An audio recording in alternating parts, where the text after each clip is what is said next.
Benny Johnson is engaging in this mass gaslighting project that the most shameless of the conservative pundits are on board with. Like, I saw Ben Shapiro was criticizing tariffs, and he's more of a traditional conservative. He just cares if line go up, and he has a friend who's in the diamond business who's a little upset because, we can't we can't mine diamonds here. We don't have diamond mines. Like, you got to get those from Africa. And his friend's like, I want to make money off my shady diamond business, buddy, that maybe employs kids in the poorest countries in the world.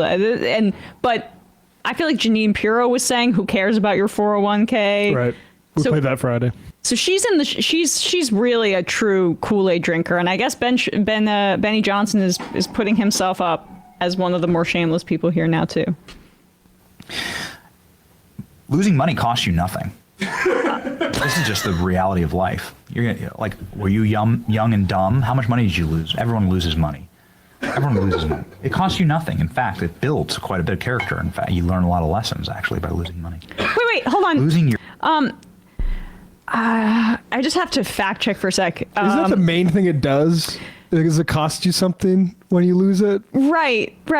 Losing money kind of definitionally does cost you. You can actually put a dollar figure on it. But maybe he's thinking about our spiritual well-being. The stuff that conservatives are always interested in. Yeah, sure. I'm sure that's what plagiarist Benny Johnson's thinking about. quite a bit of character. In fact, you learn a lot of lessons actually by losing money. Oh. Losing your character costs you everything. Losing your country costs you everything. There are things you can't get back. The government can print more money, and it will. Sadly, that's just the reality. Wait, why sadly? If you could just do that, it's just that there's a boom and a bust every 10 years, and it's just been that way since the invention of modern markets in the 1600s. The Dutch crash of 1649. You ever heard of it? It's just the way that it works. It's the way that like monetary policy has always worked. There's going to be ups and downs, especially as things. You mean capitalism? I Right. say monetary policy, you moron. Especially as the table gets reset. And why is he whispering? He's trying to calm everybody down. Monetary policy has always worked. The mic There's closer. going to be ups and downs, especially as the table gets reset. If you lose the character of your country, if your town gets hollowed out, give me that photo of that town, man. Give me the photo of that. Why is he so somber? The thing is like, so if your town gets hollowed out, like the thing that hollows it out is losing money. No, it's migrants. No, I mean, that's one hypothesis. My understanding of it is, say, investment all of a sudden goes down in places like the Rust Belt, for instance. I don't think it was like a spiritual malaise. I think it was money was leaving there. This is a character building exercise for the country. That's no pain, no gain. Just gotta grind harder. Yep, you got a hole in that 401k. Just rub some dirt in it. Get a infusion of cash from Russia like this guy did. If your town gets hollowed out and your entire neighborhood gets addicted to opioids and your steel mill shuts down and your farmers can't grow crops and there's no more cattle ranchers, there's no more cowboys. We just had It's a mindset problem. There's no more fishers. Yeah. Fishermen. There's no more workers.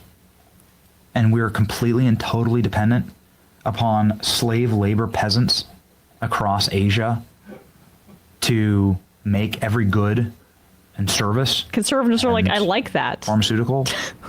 Yeah, what do you want to go make the shoes? Yeah. Okay. No, but so now we have to become the slave laborers. We have benefited from free trade and global capitalism in such incredible ways. The fact that, like, yes, there are kids making your shoes for little to no money in these sweatshops, in these horrible conditions.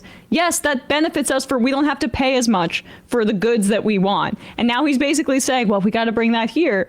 Okay, I agree corporations should be paying living wages, but that's not what's happening. Ugh. But we're going to maintain the robots. I mean, losing money costs you nothing. Yeah, go on.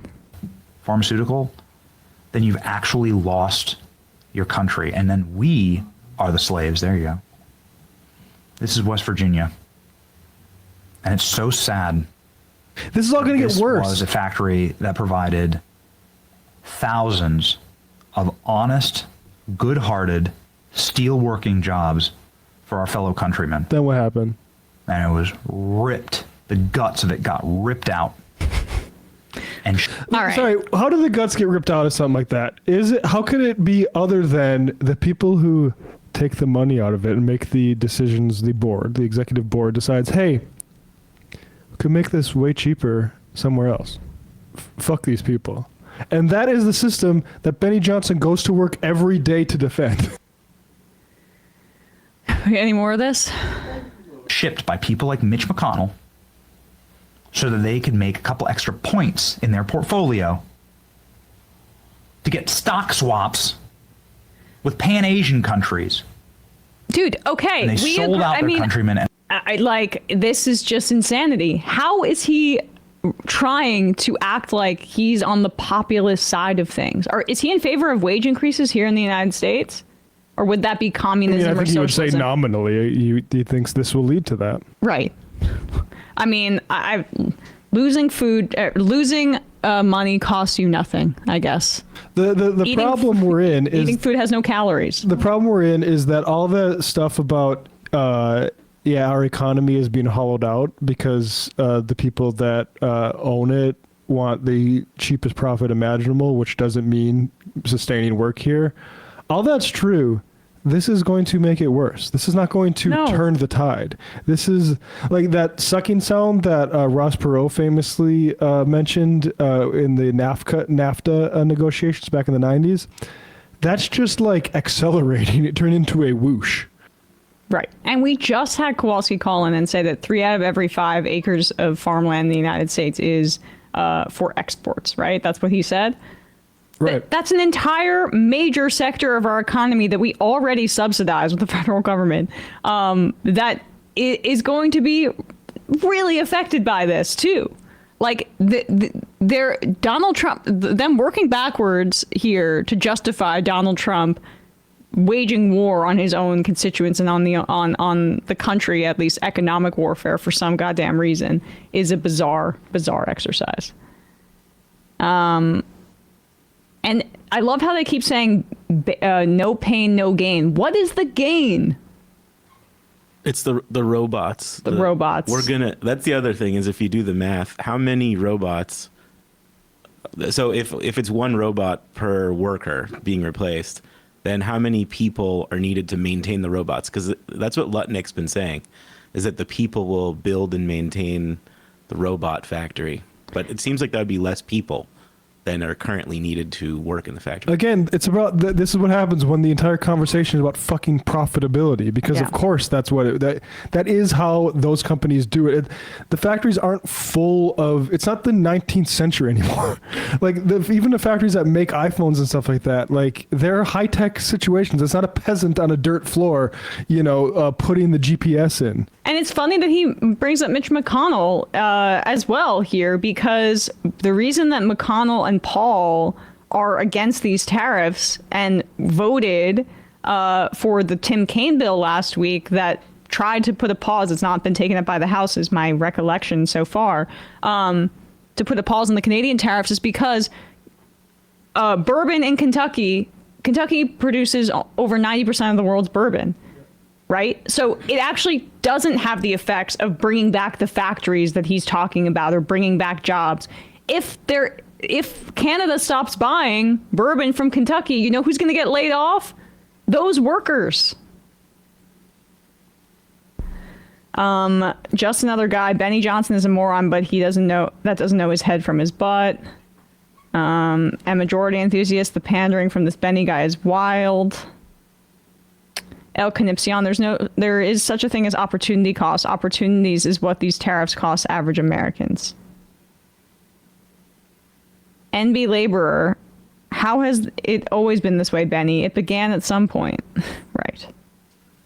Well, that's the funny thing is saying, like, it says, what do you say, monetary policy is how it said boom and bust. No, famously, it's capitalism that has a boom and bust cycle that has been somewhat, for most of the past half century or so, contained by sort of Keynesian economics, where you sort of in the bust cycle you spend more as a government to keep the demand up. again, that's actually one reason why we shouldn't leave it to capitalism to deliver a good life to humanity at large.